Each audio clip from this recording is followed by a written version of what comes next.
நடிகரும் அரசியல் கட்சி தலைவருமான விஜய் எங்கு போட்டியிட்டாலும் அவரை திமுக நேரடியாக எதிர்கொள்ள வேண்டும் என திமுக தலைவரும் முதல்வருமான ஸ்டாலின் தனது நிர்வாகிகளிடம் கூறியுள்ளார்.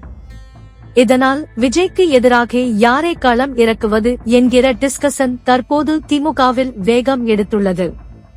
நடிகர் விஜய் வரும் சட்டமன்ற தேர்தலில் எங்கு போட்டியிடுவார் என்கிற பரபரப்பு தமிழக அரசியல் வட்டாரத்தில் பெரும் பரபரப்பை ஏற்படுத்தியுள்ள நிலையில் தமிழக வெற்றி கழகம் சார்பில் தமிழ்நாடு முழுவதும் நடத்திய சர்வேயில் விஜய்க்கு ஆதரவாக உள்ள தொகுதிகளை பட்டியலிட்டது. அதில் விஜய் போட்டியிட சாதகமான தொகுதிகள் குறித்தும் விவாதிக்கப்பட்டது. அதன்படி திருச்சி கிழக்கு மற்றும் பெரம்பூர் ஆகிய 2 தொகுதிகளில் விஜய் நிற்பதற்கு சாதகமான தொகுதிகளாக தமிழக வெற்றி கழகத்தின் வியூக வகுப்பு நிறுவனம் கருதுகிறது. கிறிஸ்தவ வாக்குகளும் விஜய் சார்ந்த சமூக வாக்குகளும் கணிசமான அளவில் உள்ள இந்த 2 தொகுதியில் நின்றால் எளிதில் வெற்றி பெறலாம் என விஜய் நினைப்பதாக தகவல் வெளியாகியுள்ளது. இந்நிலையில் சமீபத்தில் நடந்த தாவிக வேட்பாளர்களுக்கான நேர்காணலில் இனிமேல் பெரம்பூர் தொகுதிக்கு அடிக்கடி நான் வருவேன் என விஜய் பேசியிருக்கிறார். இதனால் விஜய் பெரம்பூர் தொகுதியில் போட்டியிடும் வாய்ப்பே அதிகம் என அக்கட்சியின் வட்டாரத்தில் பலமான பேச்சு எழுந்துள்ளது.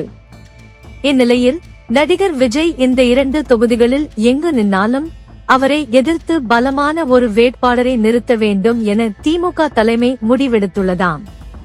தற்போது பெரம்பூர் தொகுதியின் எம்எல்ஏவாக திமுகவை சேர்ந்த R.D. சேகர் உள்ளார். இவரை மீண்டும் நிறுத்தினால் விஜய்க்கு எதிராக தாக்குப்பிடிக்க முடியுமா என்கிற விவாதம் அறிவாலயத்தில் நடந்ததாக சொல்லப்படுகிறது. இதனால் திமுகவின் தலைமை வடசென்னையில் பலமாக உள்ள அமைச்சர் சேகர் பாபுவை பெரம்பூர் தொகுதியில் நிறுத்த வைக்கும் யோசனையில் உள்ளதாம். விஜய்க்கு எதிராக வாக்குகளை பெற சேகர் பாபு போன்ற ஒருவரால் மட்டுமே முடியும். கட்சியினரை விரட்டி வேலை வாங்குவதோடு தாராளமாக செலவு செய்ய அவரை போன்ற ஒருவரால் தான் முடியும் என திமுக தலைமை ஒரு கணக்கு போடுகிறது.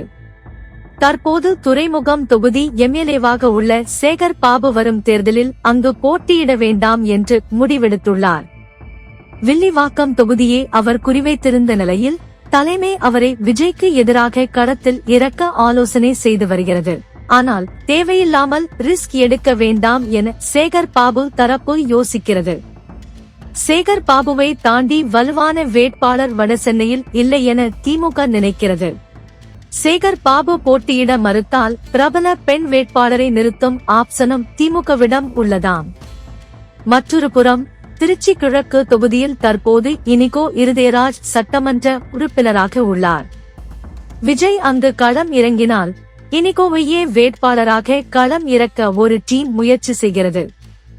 ஆனால் அமைச்சர் நேரு தரப்பில் முக்கிய தொழில் அதிபர் ஒருவரை அங்கு நிறுத்த நினைக்கிறது. கிறிஸ்தவ சமூகத்தை சேர்ந்த அந்த தொழில் அதிபரை தனது சாய்ஸாக நேரு தரப்பு முன் வைத்துள்ளது. விஜய்க்கு எதிராக இப்போது திமுக தனது வியூகத்தை வகுக்க ஆரம்பித்துள்ளது.